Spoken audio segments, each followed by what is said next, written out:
My name is Luca Pretolesi. I'm a US-based mixing and mastering engineer, born in Italy, relocated in Las Vegas, Nevada 21 years ago. Today we are here at Abbey Road Institute in Paris. So I went through the classical educational path. Being a young engineer, I did 3 years of recording school in Milano. I was passionate about electronic music back then. So for me, my inspiration was from Kraftwerk to Depeche Mode, Tangerine Dream, a lot of UK, New Wave. So I was trying to understand how to replicate that sound. But on the other hand, I was trying to understand also how to record. So I ended up doing 3 years of school in a perfect time in history because it was right in the middle of the analog and the digital. So in the first couple of years, I learned how to clean tapes and cut tapes and all that. But then the following year, I started to get into the digital side and the first samplers. So I was doing for recording, composition, and then mixing. That was like my intro. But then at a very young age, I started to produce techno music.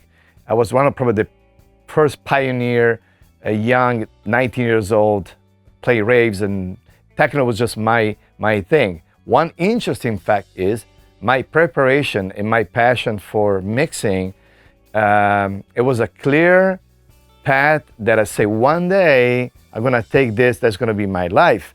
The mastering part is this. I always felt, first I was very passionate. I was digging into how I can take my mix to the final destination and get the best possible result of master without changing my intention. There is like a specific issue in dance music. There's a certain aesthetic of dance music that you do into production, into mixing, that mastering is very touchy, very risky on dance music because you make certain decisions on mixing, especially on low end, on the groove, on the movement, the overall extension of low frequencies. The mastering might undo that intentional mixing decision you're making. So for me, it was more like, I want to take the track to a certain level, and I'm going to try to master my own mixes. From that point on, it became, I really like mastering. So, and I try to treat the two art form of mixing and mastering with two mindsets, and I start doing both. I would say mid-2000, there was a big explosion of dance music in North America. Was, for me, it was just like a second phase of dance music, pop music explosion coming from Europe. So I started to help a lot of local producers, but also local engineer, mixing engineer, that struggled to get master loud or get certain techniques. So for me, it was just executing mastering and then master my own mixes to the point that as a business became that I'm an actual master engineer and a mixing engineer. And I do both, which is kind of rare in our industry, and I do both. All the mixes that I provide as a mixing engineer, I always provide the master of my mix as well, the not master version in case my mix is part of an album. One of the issue is today production is made by multiple producers where sometimes there's multiple mixers in an album. So eventually you need one person that is in charge for mastering to keep all the album put together, be cohesive. So in that case, I provide a mix file and a master file, and I recommend to check my master as a reference or to use my master. In case of where I'm in charge for the entire project, I like to mix and master an album. In the case of Drake, or case of Diplo, or other producer that I mixed for a long time, they trust me to take the song to the final destination. Studio DMI, it's open from 2012. Started as a simple My Room. DMI means Digital Music Innovation. And I started Studio DMI as a one room with a hybrid setup, which is like a mixing and mastering in one place that I work on mastering with a different mindset, but I use the same gear. So I'm driving in the same car to go off-road or to go on the freeway. So Studio DMI started as me only, and then the brand started to get some attention because credits. And then I remember we worked on Steve Aoki's first album and Major Lazer first album at the same time. And then we got a lot of exposure, and the requests allow me to bring my intern, they became my assistant engineer, they became other engineers, and then we build a staff around Studio DMI. When I mix, initially I have a long conversation with the producer or whatever is in charge for the production to understand I'm taking over a production at what point.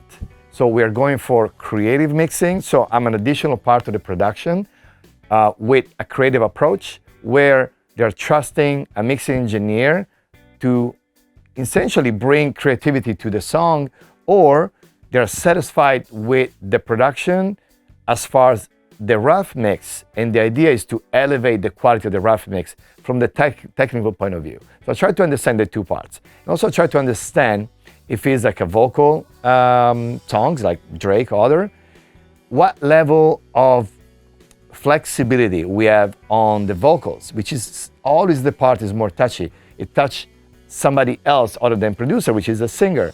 So I try to really spend time at the beginning to understand, get in sync with the production team. And then that's another trick. I spend more time on one song sometimes than the next 5-6 songs. What I mean is we bring one song, we create our own reference for the album. So the question is, what is the first single? Or if you can pick, that's a question for me to the artist, if you can pick one song of the album that you want that song to represent the album, let's do that first. So we spend time, we do test mixing on the first song. Now when we're very satisfied with the result on the first song, we make the first song as a reference for the entire album. And what I mean by reference doesn't mean we're gonna copy the first song, it means to fit on the same space. Sometimes is relationship between drum and music and vocal, sometimes as far as balance, EQ, tone. For me, mastering my own mixes is louder and maybe change, get a little bit wider, but I'm not trying to be creative on mastering. Now, if I'm part of an album, and now I'm receiving production from different producers, or I work on mixes from other mixer engineer and myself as a one album, now mastering can be a little bit more creative. In every of my workshop, I try to not only explain this by show on my workflow at Works, is to do a very limited selection of the tools that you're using for your job. So if I'm mixing and I have a limited number of plugins, I really want to scale down to the same few plugins. The reason why, it's two reasons. The main two reasons is this. You want to learn really, really well few plugins instead of have an average understanding of 200 plugins. So learn those few plugins, you're able to squeeze more for a few, number one. Number two, to have a consistent sound through your own production or mixing. So there is a reason why an SSL 9000 or 4000 through the year sounds incredible, because you can replicate the same sounds over and over. You can have a kind of muscle memory. You can stay on a state of flow of mixing, knowing that every channel has the same response to your signal. So on plugin, I see mistakes based on the point of your question of what kind of mistakes you can avoid, is to reinvent the sound on every song, where you're not gonna have a personality, a mix engineer, because every song you're using new plugins. So essentially, you're driving a new car, you're running a new mixer every song. So I recommend to kind of like learn, studying, understand your tools to the point that you don't have to choose more than 3 or 4 EQ, 3 or 4 compressors. Limit yourself. Now, another extension of this, that's probably the biggest mistake that I see, is trying during a mixing process to experiment with tools or plugins that you don't know, but just because you want to try new ideas, you're gonna go outside of the flow. And the problem is, when you listen to a song over 300-400 times, you lose objectivity. You don't even know if the snare is too loud or too low.